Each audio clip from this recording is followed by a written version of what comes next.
با هم بریم برای لایو ترید امروز که نکات تکنیکالی و استراتژی رو میخوام باهات به اشتراک بذارم. همراه من بیا. صبر کن. تمام تمرکزت رو گذاشتی روی تکنیکال، فاندامنتال، اما تا حالا شده بیا رو بعد احساسات معامله گریت زمان بذاری. مثل ترس، طمع که 100% میدونم دوچارش شدی. ترس از چی میاد؟ بیا با هم دیگه بررسیش کنیم و دو راهکار طلایی بهت بدم.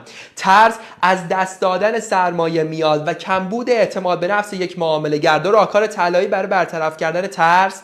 شما برای که افزایش اعتماد به نفس داشته باشید باید استراتژی بنویسی. استراتژی بهت ایمان میده به اقدامات خرید و فروشی که داری انجام میدی، چون میدونی برآیند استراتژیت مثبته و برای اینکه ترس از دست دادن سرمایه رو کاهش بدی باید حجم معاملاتت رو به قدری کاهش بدی تا دیگه ترسی برای از دست دادن سرمایه نداشته باشی. هدف اول یک معامله گر ثبات رفتاریه، نه اینکه بخواد تو همون ماه اول، 2 ماه اول